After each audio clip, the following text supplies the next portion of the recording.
Hello, everyone. We'll get started in a moment.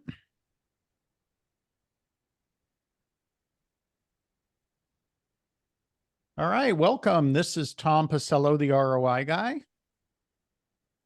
And this is April Morley. I'm co-founder of Genius Drive and the Enterprise Value Collective.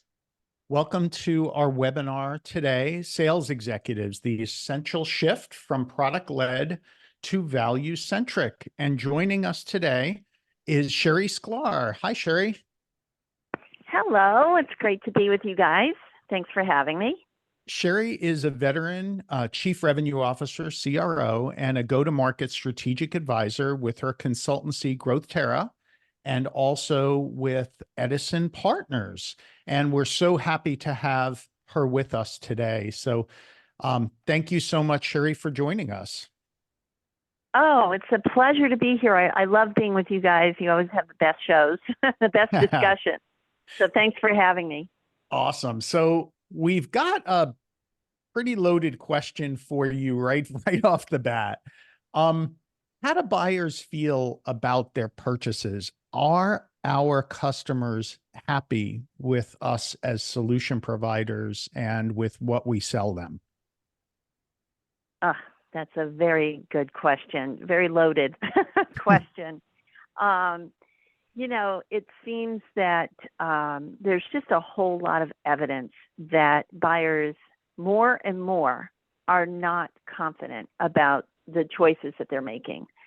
So they might be purchasing, but there's a lot of stats that point to the fact that there's an erosion of confidence in terms of what their process is, how they go about their process, and once they make the decision, did they make the right decision? So no, I would say there's a lot of consternation amongst the buyers, and it's up to us as sellers to understand that right from the get-go and help them out so that they feel confident in what they are doing. I agree. And in your role as a CRO, I'd imagine that some of these stats from Gartner are quite troubling. When you think about since 2019 into 2022, when the last of this kind of high quality purchase decision research was done, Gartner looked at a high quality deal and compared to low quality deals. And when they asked a buyer, hey, here's a high quality deal, and what made up a high quality deal was they were happy with it. It was delivering on the outcomes. They were happy with their decision and achieving the goals from that decision. The amount of deals that buyers would indicate were high quality, that met that rather simple criteria. I mean, a normal expectation is that you're happy after you buy, and that it delivered what you thought it would deliver. We're now down to where only 17% of deals, and I would imagine when the 2023 numbers come in shortly, that they're probably going to be no better, if not another small decline. And over this time period, that's a 40% decline in the high quality decisions. Huge. Yeah. And worse, 2/3 of buyers express regret soon after finalizing the deal. So think about that. Like the ink isn't even dry and there's already consternation, as you indicate, over the decision. Absolutely right. We're seeing that more and more. And what that results in is longer sales cycles, because the people that we're calling on as, people who are solution providers that we're calling on our buyers, they're not confident internally about, are they hitting the nail on the head? Do they have their job on the line? Are they involving the right people? Did they get everybody that they need in on this decision? Is it going to come back to bite them later that, they somehow missed somebody? That happens a lot, when sometimes they make a decision and then some other key stakeholder comes in out of nowhere, out of left field, that nobody consulted with, that can put a total kibosh on the deal. And so all of these things really can impact our ability to sell into these organizations. It's, it's very important for us to understand the confidence level of our buyers. And so they're worried about, are they bringing in the right solution? They're worried about, who else do I need to involve in this decision? And, Tom, a lot of the buying committees have exploded. It used to be 3, 4, 5 people. And, these days we're seeing sometimes 8 to 12 people in a buying committee. And how do these people who are responsible for buying get everybody aligned? Yeah. That's a real challenge. They are so frustrated with that consensus decision-making that's going on within their organizations. They know why it's in place because of risk aversion and wanting to spread the responsibility around. But they're frustrated because it's hard for them to gain consensus within their own buying committee. There are more process hurdles and steps in the decision-making process, lower clip levels on sign-offs. So they're frustrated internally with their own process. And also frustrated in us as solution providers that we continue to perhaps overstate and set unrealistic expectations on solution capabilities, on outcomes. A lot of times they're surprised by additional costs or resource requirements or a shortfall on what's delivered. And I think that, the purchase pessimism pandemic is an opportunity. I look at this research as, okay, it's doom and gloom. Well, to me, there's always an opportunity if you're able to address some of these amazing concerns that buyers have. Therein can lie a huge competitive advantage, right? Absolutely. And you're right to point out that, how can they actually gain competitive advantage through that? The other thing is understanding, what are some of the other things that are impacting the confidence level of these buyers? It's, not just understanding whether the solution is going to give them a competitive edge, but also, do they have the stakeholders like we're talking about, as well as does the solution really hit the nail on the head? And that's another thing, we talk about, we're here today to talk a lot about value. And a lot of times people talk about value and value selling as if it were a sales problem. But honestly, I'm here to say it's not just a sales problem. We all talk about, revenue is a team sport. It's a company problem. It's the whole company that's providing the solution needs to be concerned about that buyer. And, are they getting the full value of what their solution might be promising? And I'm telling you, it's not just about solving a particular issue that buyer has. It's thinking beyond what that issue is and 10 steps ahead of that issue on behalf of the buyer, and helping that buyer see around the corners. And what else are they not thinking about? What else should they be thinking about? What should their company be thinking about? How can you develop relationships from your company to their company on all levels, so that people feel that you are invested and you're partnering on their solution? So that's where, the competitive edge for solution providers comes into play.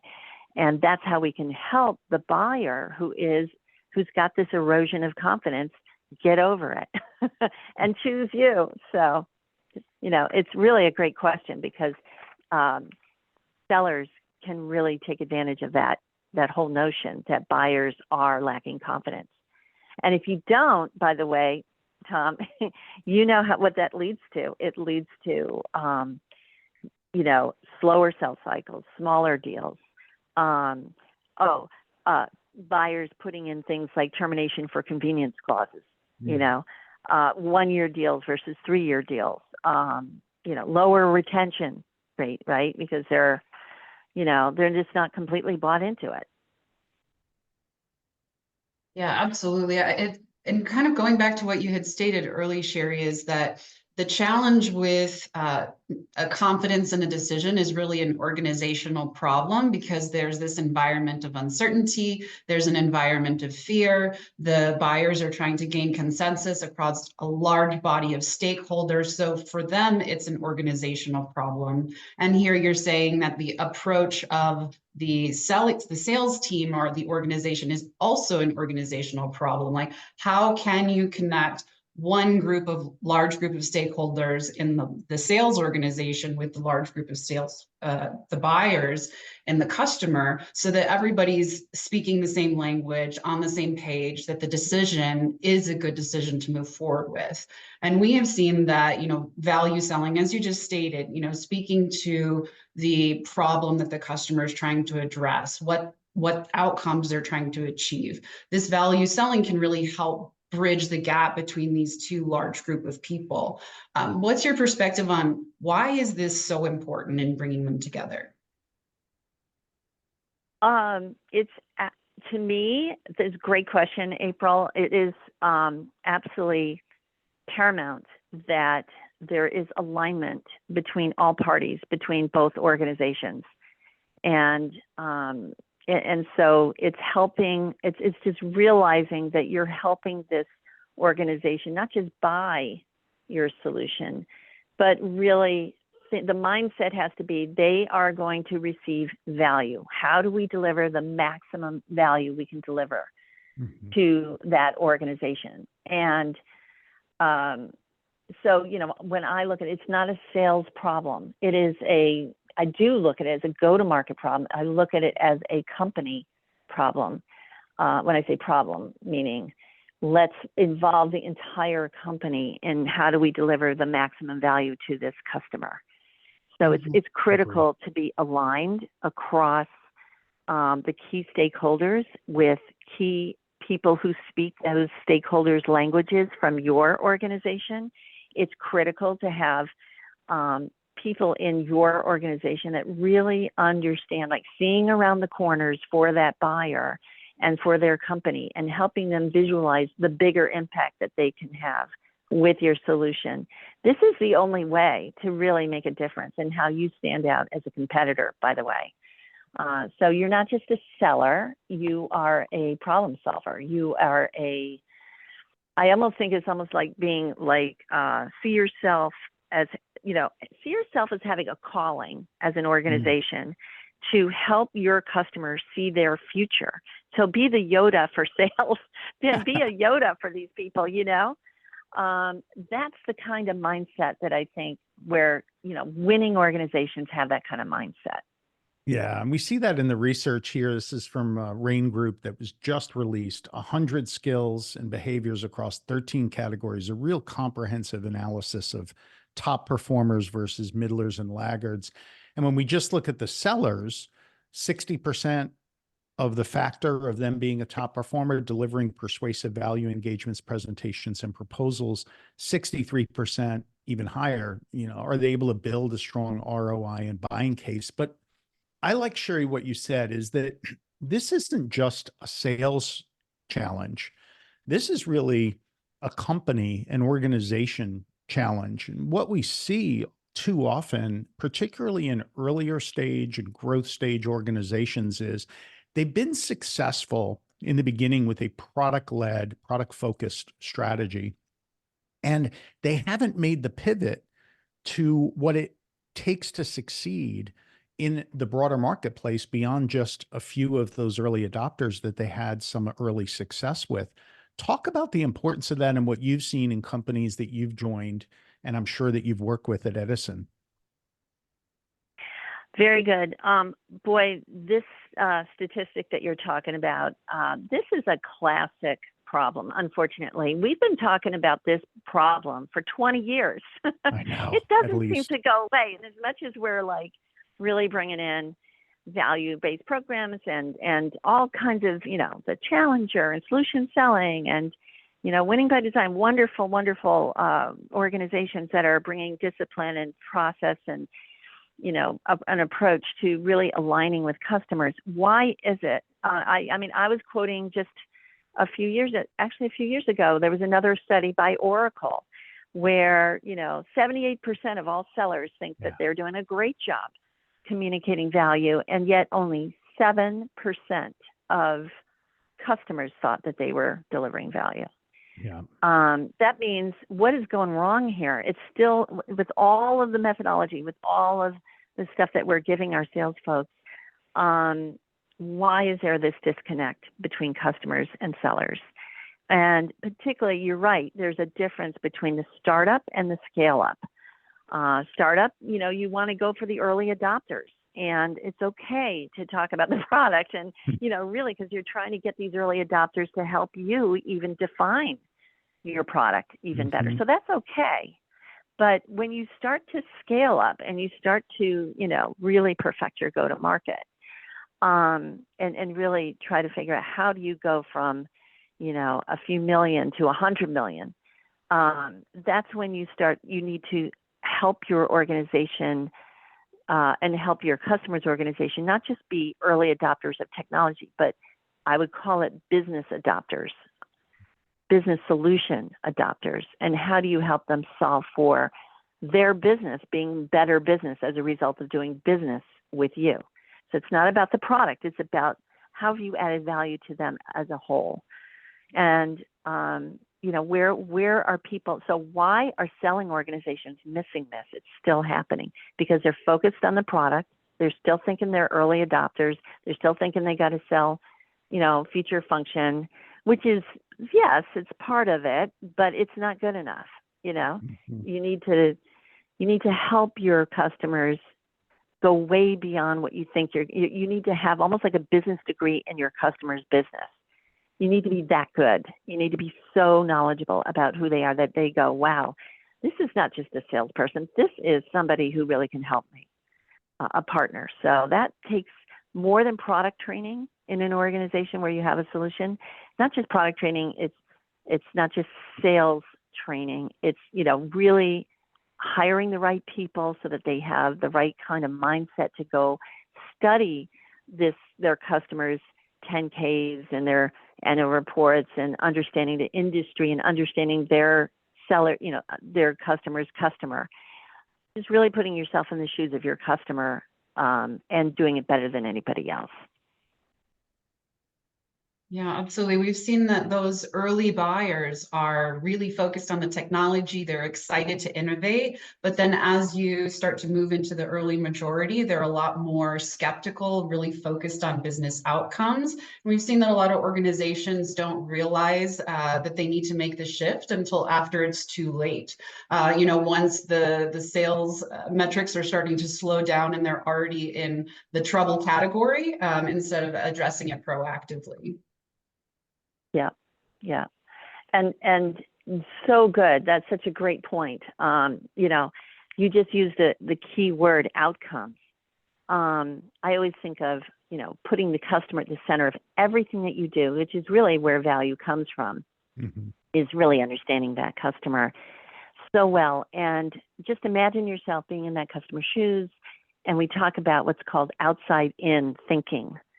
Outside-in thinking is, putting yourself in the shoes of your customer and actually doing a better job for them than they probably are doing for themselves, and helping them understand what are the outcomes that they're trying to achieve.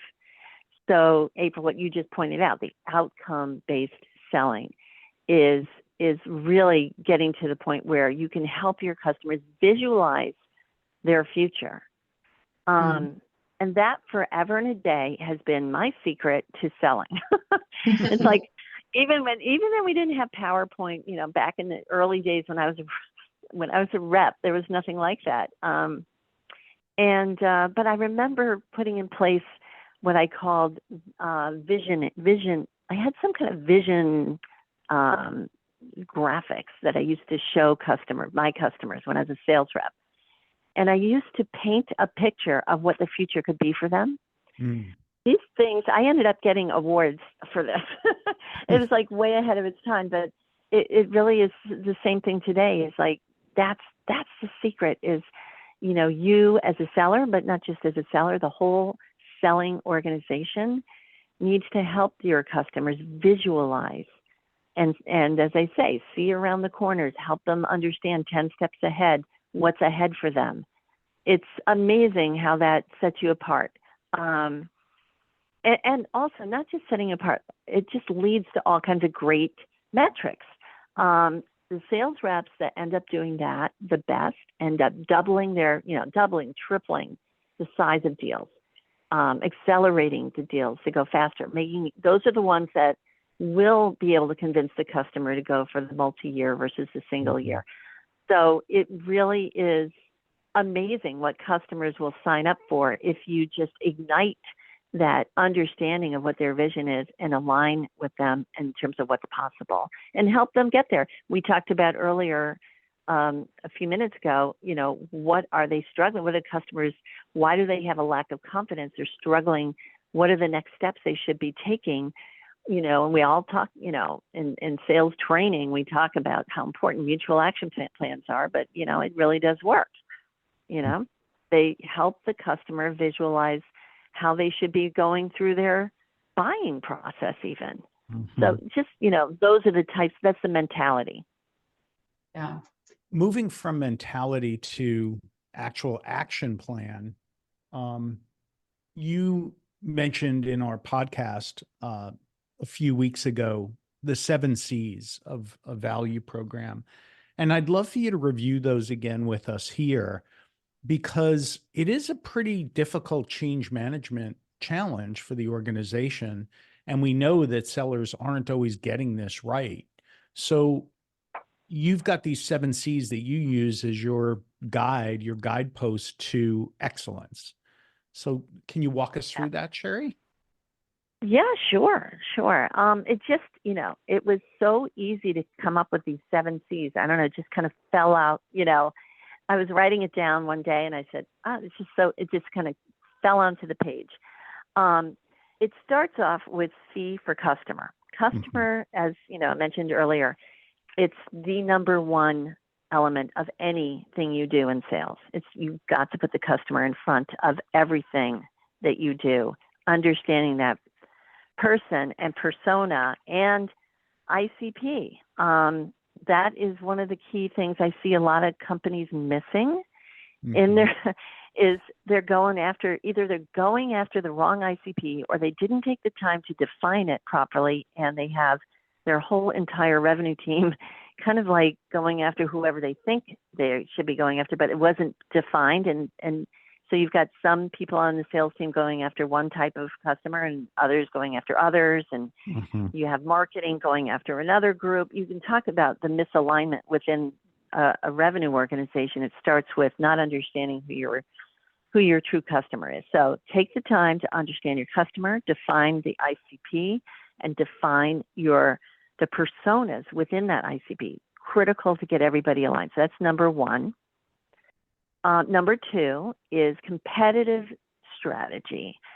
I've, schooled on Michael Porter's, 5 C's for ages, but I've always been, a proponent of how do you differentiate yourself? I mean, to me, it's like, how can you sell anything if you can't tell your customer why you're different, why they should be, where's the value? Where do you stand apart? Highlight the problems you address, the value that you provide, how the solution solves specific pain points, and just know it inside out. So many times I see sellers just regurgitate, product facts, but they don't articulate what's the difference. Why should the customer, believe it or not? I mean, it's just amazing. So competitive strategy is you as a company understanding how you stand out, where's the white space, and why are you different? Yeah. And then helping your salespeople understand it. So that's 2. That's the second C. Shall I keep going, Tom? Yes, April? please. Okay. Yes. Okay. Let's see. The third one is competence. C for competence. You have to build the right skills in your sales team. So this is, helping them be more confident in their ability to be a trusted advisor. And the way you do that is you need to train them. And it's not just in your product, training in terms of how they should be approaching their customer and, practicing and role playing and coaching. And by the way, number 4 is coaching, C for coaching. So training is not enough. You can't just, the studies show that you can send sales teams to a training program and 2 or 3 days later, they'll forget what they just heard. Yeah. Everybody's So forgetting curve. Yep.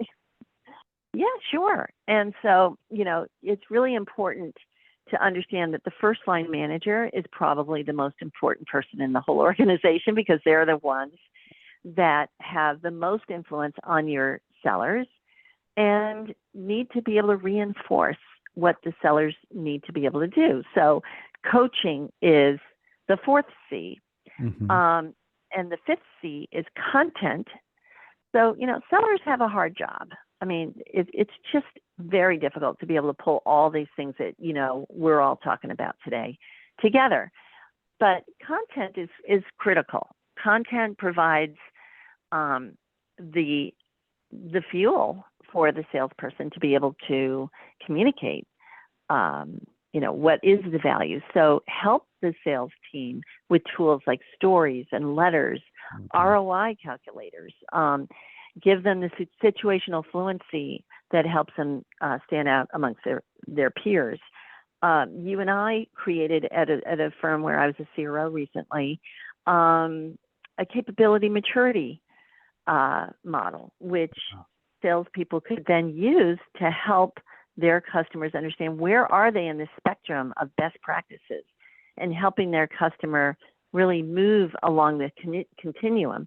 This is a way to help the salesperson stand out like a trusted advisor. So C for content, that's number 5. Number 6 is customer success.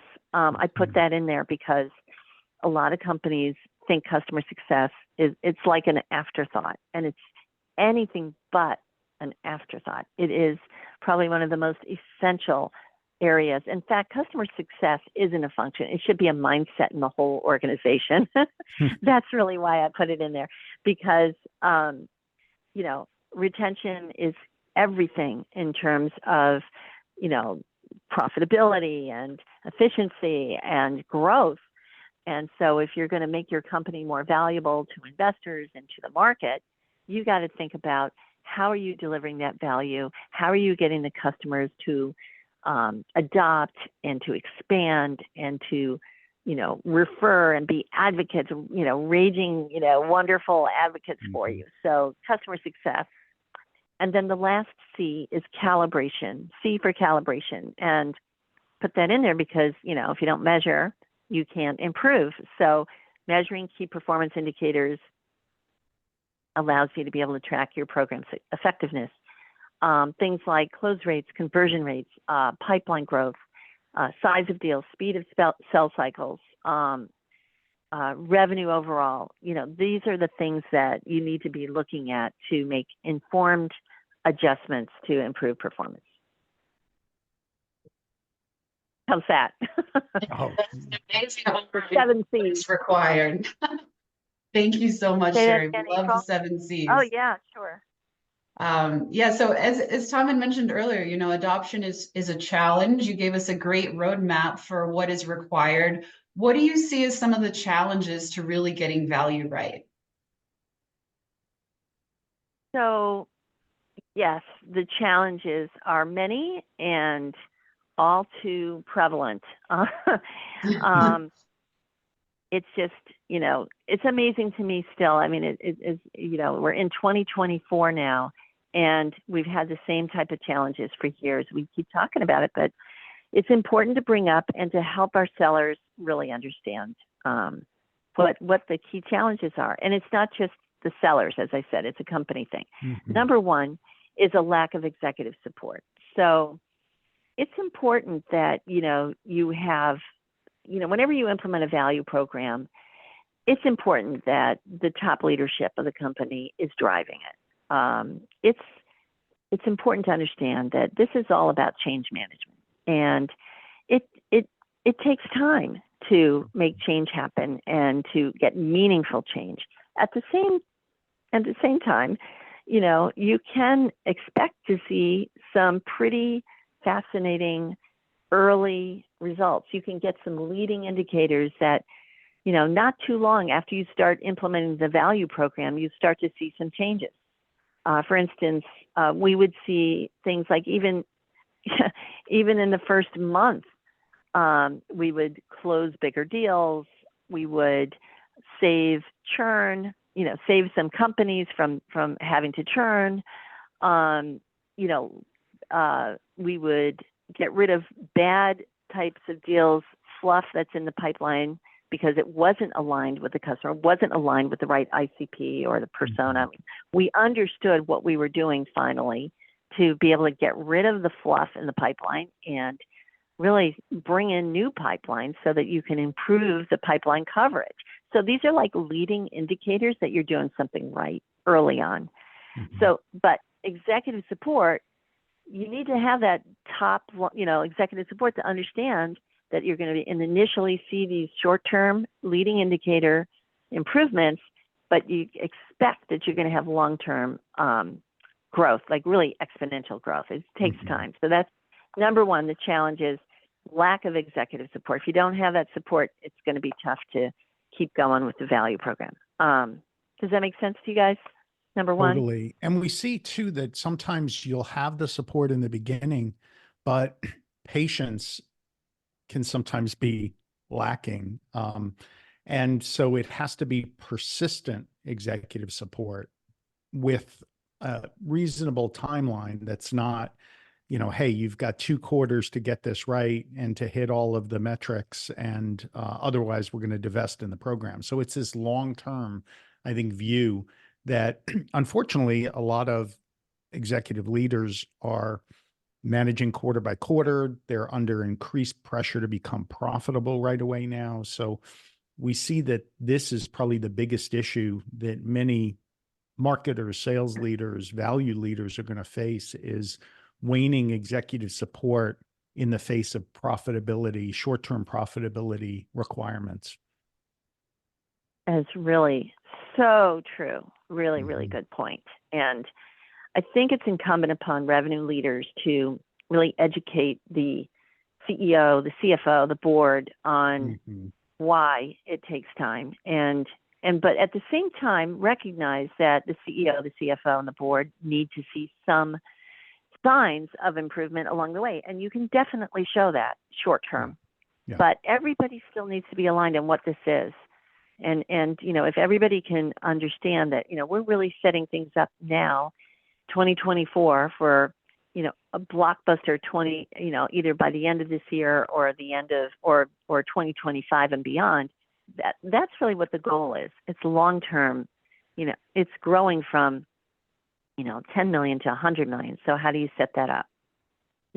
So you have to convince the executives on that. Other challenges that we run into, and we talked about this earlier, incorrect ICPs, incorrect personas, that gets you going in the wrong direction. And you have people, if you don't get that right, you got a lot of resources working for you, a lot of time, energy, and money going after the wrong things, wrong industries, wrong roles. That is a disaster. That is like, really increasing your CAC. A narrow view of value. We talked about a little bit also. Too often a salesperson might just address a particular issue and really just sell a solution to an issue that a buyer has. But what I keep stressing, and this is what I bring to every organization I go to, is like, we are not just about this one solution. We're about adding value to the entire company that this buyer belongs to. How do we help that buyer look like a hero? And you've got to think, 10 steps beyond and connect the dots for that buyer. So it's the challenge that, a lot of companies deal with is that they're looking at it too narrowly. Number 4, I would say a challenge would be pricing strategy. Poor pricing, so not pricing correctly or failing to leverage the value delivered and leaving a lot of money on the table. So it's critical to align with a customer based on the value that you're delivering and how do you deliver the best value in the pricing and the packaging that you put together. I'm going to pause there. Does any of this, what I'm saying, resonate with you guys? So much. On the too narrow view of value, working with a company recently where it was, kind of a cost savings view that many of the sellers were taking, and they were being successful with it. But as they expand within the organization, making sure that aperture opens. So you're speaking the language of value for additional stakeholders as you want to get expansion within the organization to maybe different use cases, different groups becomes essential. So I think having that comprehensive view and developing the content so that sellers have the language to use for it and the metrics and the insights and the value proof points, I think is key to help enable them. And you also mentioned a couple of things where the customer journey can be a challenge, where maybe that understanding isn't complete, right? Yeah, very good point. You brought two wonderful points there. I'll take the latter one first. The customer journey is totally right on, Tom. If you don't take the time as a company to really map out and understand the customer journey, you could be missing some really major. You could be there could be gaps in the way that you're delivering and discussing the value of your solution with your customer that is really going to put your company at risk of losing deals. So it's really important to get a coordinated view across all of your go-to-market, functions, and together look at the entire buyer's journey. You should be involving marketing and sales development reps and sales reps and consultants and customer success and product teams. Get everybody in and really, do a core brain dump on what are customers experiencing at each point of the process. And you will discover that there are areas of value that you might be able to deliver that nobody else has thought about, because they didn't take the time. When I say nobody else, other competitors. Yeah. So I'm always saying, okay, how do you set yourself apart? So yes, you're 100% the customer journey. The incomplete customer journey is doing a disservice to you. So that's a challenge. Going back again to the comment you made about the narrow, again, we were talking about the narrow view of value. The best reps, are thinking for their customers. Just had a recent example of somebody who was thinking, that this person was looking to implement a sustainability solution. And yet this person, the seller was thinking, yeah, but did you take a look at your suppliers? Did you take a look at the manufacturers that produce the information or the products that actually go into the supply chain? Did you think about all these different aspects of your business that's actually impacting the overall sustainability solution? So that's what I mean.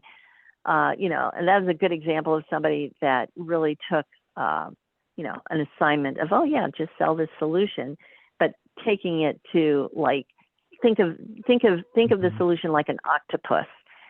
Where are the 8 different other arms that this can impact within their business? And this one rep that I'm thinking of expanded their deal, doubled the size of their deal as a result of doing that exercise with the customer. The customer ends up raving about this sales rep to me, and I was just blown away. So that's what I mean. The sales reps that are really thinking geometrically and broadly are the ones that are really killing it. So those are some of the challenges. I'm trying to think, what else did I miss? Yeah, you covered it really well. And I love what you said about the outcomes that they were able to achieve in doubling the size of the deal. That's really impressive. And I'm just curious what other, impacts you've seen when you're able to, deploy a really successful value approach.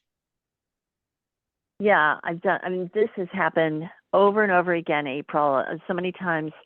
By zeroing in on the expansive view of business, not just the product that you're trying to sell,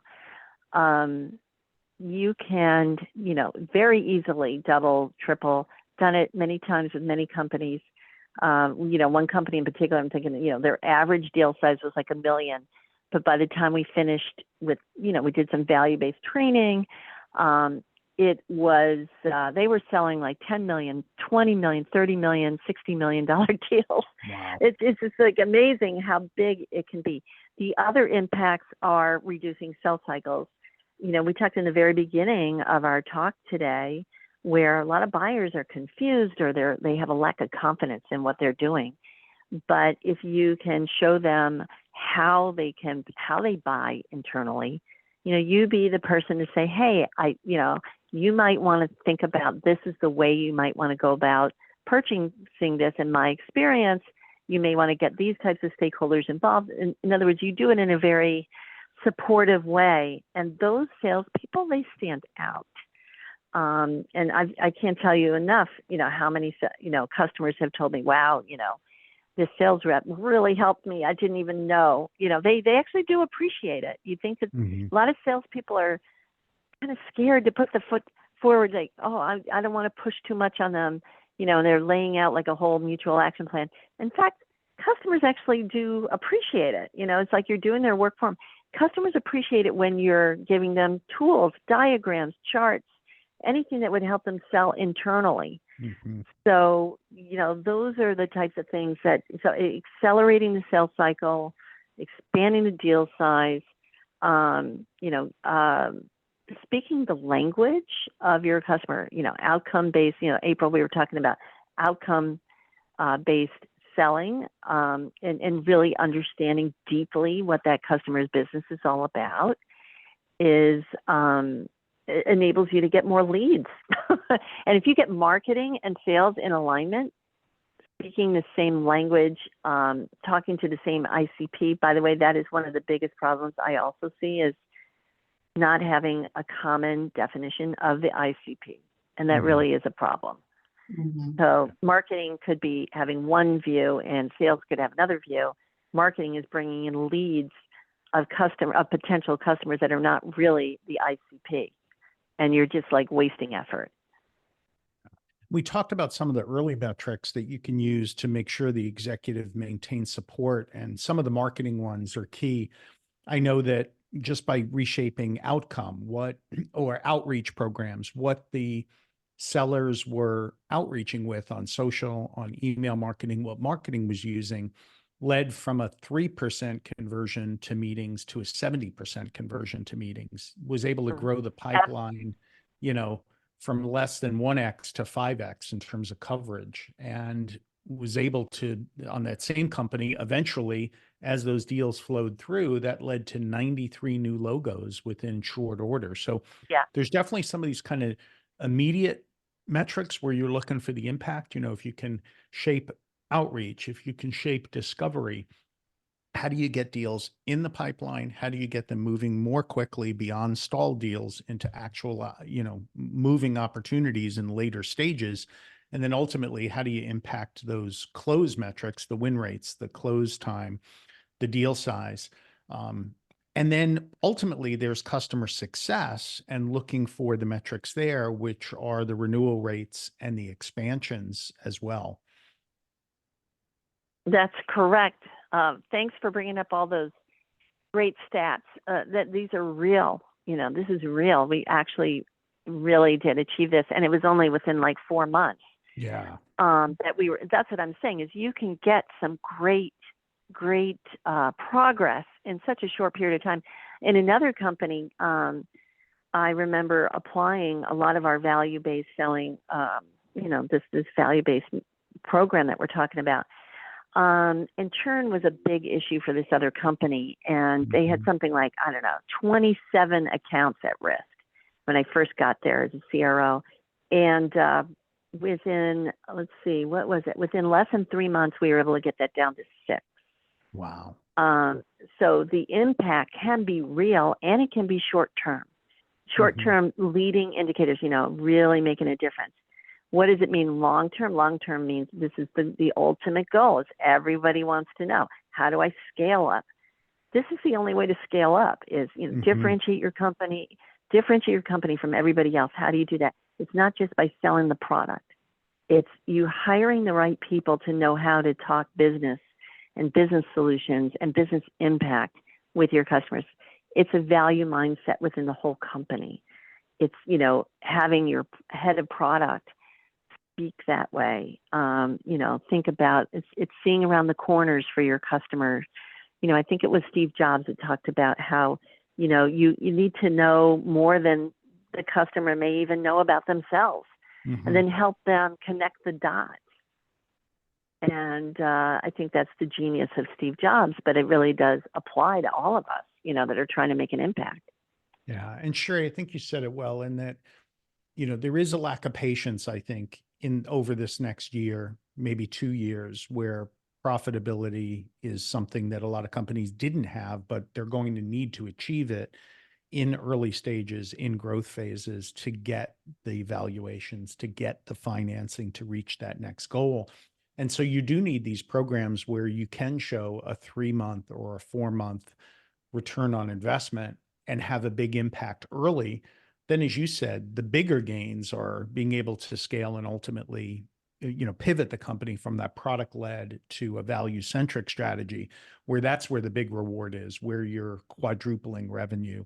You're going from single digit millions or double digit millions to triple digit in ARR. One of the companies we both worked with in implementing one of these programs just told us yesterday that, you know, they were able to achieve 100% ARR improvement over the past year in performance. Yeah. So those are great. We love to hear those facts. Sherri, a couple of questions have come in from the audience that we'd love for you to address. Where would you get started on going from product led to value centric? Like, what is the first couple of things or first thing that you would do to start that journey? Okay. I always start the first C, which is customer. Okay. Yes. That is number one, no matter where I go, it's number one. You have to get everybody together and make sure everybody understands, you know, who are our best customers and why are they our best customers, and you know, why are they the most profitable? Why do we, you know, why were we able to develop such a long-term relationship with them? Those are your best customers. That's number one. Who are they, and how do we? And then also marry that with how do we stand out? The competitive strategy, the second C. You know, how do we stand out in the marketplace? Where's the white space? What can we own as the best in the entire universe? And when you marry that, the customer with competitive strategy, you all of a sudden you're starting to formulate what your go-to-market strategy should be. And this is the difference between a startup and a scale-up. Scale-up, you got to do this. That's where I would start. And then there's other things I would do after that. But that's where. Yeah, Sherri, one of the things on competitive strategy, I didn't get a chance to communicate this last time, but I think one of the keys is it's a competitive strategy. It's not competitive features necessarily. It's a strategy. And I think the strategy goes a lot to the why, like even setting up how you're different from a foundational standpoint and an approach standpoint. Certainly there'll be feature gaps, but technology changes so quickly that I worry about competitive strategy built on this feature or that feature or another feature.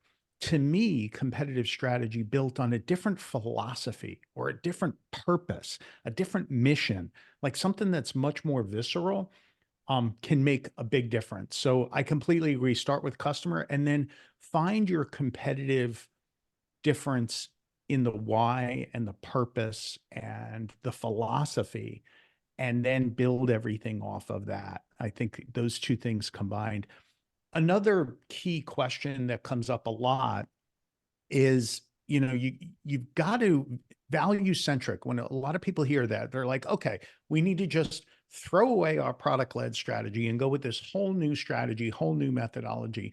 But that's not the case, right? You still have to be good at product and good at value. And that makes it a little bit of a challenge because now you got to be good at both. Right. Oh, no, We are not saying that you shouldn't be good at product. And far from it. In fact, if you don't have a good product, it's going to ruin everything. Yeah, You've exactly. got to have a great product. You've got to have, and I have to be, big cheerleader for our chief product officers, anyone that's head of product, or anyone who's product marketing managers. I revere you because, those of us who are go-to-market strategists, you can't really take the strategy anywhere if you don't have somebody who really understands how to drive and navigate that journey to the future for the whole market. So, again, you're talking about seeing around the corners, helping customers understand the future, why this matters to them, educating them on why this matters to them. So product is essential, but having a product leader that understands the business impact and the future, how we're impacting the future of the customer. So everybody has to have the same mindset of the customer is paramount. But having, the product leader, the head of product, and everybody in the company understand how the product roadmap is going to fit into this competitive strategy, where it differentiates your company beyond anybody else, is paramount. April, did you have any questions that came in or anything you wanted to ask Sherri? One was around value selling training, and when you're really starting to implement a program and try to teach the field teams all the skills and capabilities that they need to be successful, oftentimes, as we discussed earlier, there's a forgetting that happens after. So how do you ensure that the training and effort that you put in is long lasting? Mm-hmm. Love that question. Love that question, April. It's another thing that differentiates great from good organizations. Good will start off and give your sales team some kind of training, and it could be, product training or even some selling, sales training. Great organizations help your sales team and everybody in the revenue team understand the business of your customer. So I just keep harping on this, but that's really the difference. How do you make a difference? How do you make sure that it's reinforced? It's through your first line management. That is the key person, the person that has the most impact, the force multiplier of your whole organization. And you as a company, you need to really invest in that type of person who is great at coaching. And that's why it's also important to hire the right person as your leaders over your sales team, your first line leaders. A lot of companies think that they should just promote their best sales rep. And that doesn't necessarily mean that sales rep is really geared for management or leadership. And you got to be careful. So, what some companies fall, into a trap is they promote their best salesperson into the first line manager, and they unfortunately don't give them, either they're not the right person or they didn't have the right kind of training to be a manager. But it's important that manager coach and reinforce the concepts and just be a wonderful coach to their people and a leader. And kind of like you want your sales team to be able to say, oh, gee, what would Joe do? And I've had so many people say that to me. They say, oh, gee, I woke up, what would Sherri do? A lot of people said that to me, and it's like, oh, wow, thank you. I was like really blushing, a lot. But I think to reinforce that first line manager is critical. Hire the right person, train them, make sure that they are doing one-on-ones and coaching your people and reinforcing the concept every single day with every single deal that the sales team is, running with. Love that, Sherri. Thank you so much for participating with us today, sharing your wisdom, your knowledge, and your advice. Oh my gosh, it's a pleasure. I love talking to you guys. You guys are on to all the right stuff and really make a big difference in companies. So that's why I love talking to you both. Well, hearing your sales executive kind of go-to-market perspective is really key. So Thank you, Sherri. I know that this advice will resonate with a lot of you.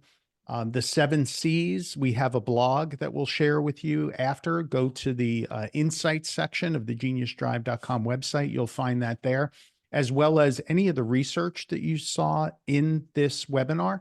We also have blogs that relate to each one of those with our take on that research and advice for you there.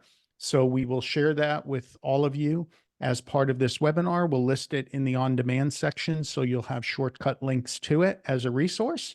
And look forward to the next in the series. We're going to have our Enterprise Value Collective and a meetup for those folks. You'll see that be announced shortly.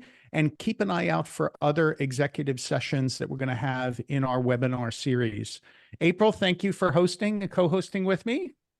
Absolutely. Thank you, Tom. Thank you, Sherri, for joining. And we Thank look you forward for to seeing having you all me. next time. Thank you.